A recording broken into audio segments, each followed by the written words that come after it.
Hey everybody, Ryan Gromfin coming to you live from the Restaurant Boss World Headquarters just outside of Austin, Texas. Today is Tuesday, September 13th, and a very important piece of legislation was passed last week, signed into law in California that will dramatically affect minimum wage for everybody in the country and maybe even in the world.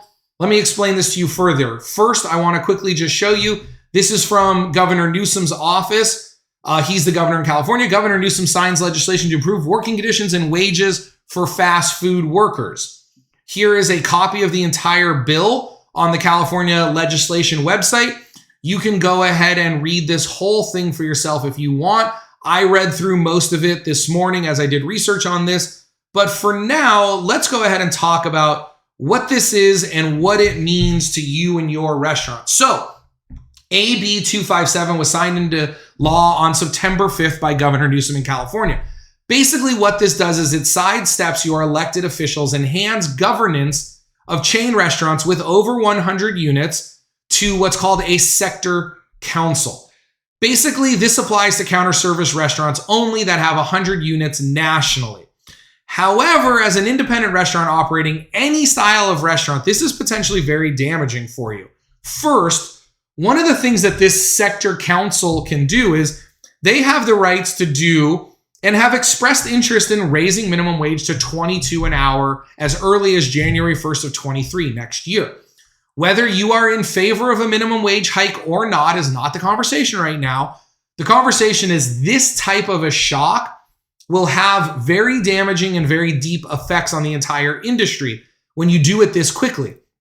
It will also make it very hard for you as an independent restaurant to keep up with these wage increases. Now, you may say, well, I don't have 100 units nationally and I'm not a quick service restaurant, so it won't affect me. Well, yes, it will, because you're going to have a very hard time hiring people at 15 an hour if they can go work at McDonald's for 22 an hour.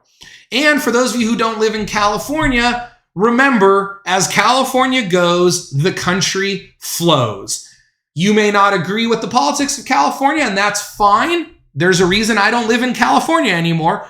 But as California goes, the country flows. California is a big populace with a big population and a lot of pool in the United States. And a lot of times, laws that they pass make it through the rest of the country very quickly. So this could potentially set precedents.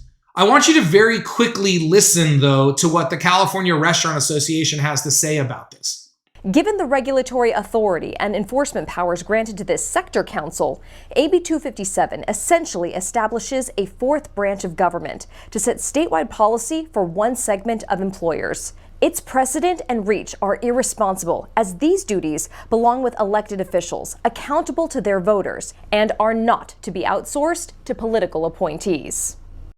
As you can see, this could be very damaging and sort of circumvents the legislation system that we've all believed in this country. It can be very dangerous. So in order to fight this, the International Franchise Association and the NRA formed a coalition called Protect Neighborhood Restaurants. If they can get 500,000 signatures by the end of this year, AB 257 will not go into law, but it will be added to the ballot in 2024. So that gives us a couple of years to work on this, and then it's added to the ballot. Who knows what happens after it's added to the ballot? But what can you do right now? First thing is, if you live in California, make sure you're getting CRA, California Restaurant Association, newsletters. And when they send out an email asking for your signature, please sign that appeal. If you are not a member of the National Restaurant Association, no matter where you live in this country, then you should join the NRA and your state organization, because the state organizations and the NRA work together to protect you from things like this. They have very powerful lobbies and they protect our industry, the restaurant industry.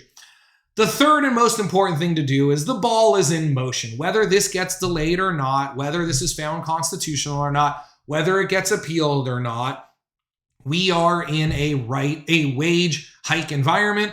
We will remain in a wage hike environment for a very long time.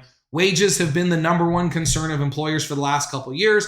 Labor in general has been the number one concern of all employers, especially restaurant industry, for the last dozen maybe 24 years. That is not changing.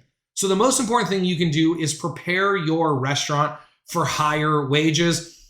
If you need help doing that, if you need ideas, we have a lot of videos that talk about systems and processes and procedures and better hiring practices. Go ahead and Google The Restaurant Boss and see what other videos show up on YouTube or on Google.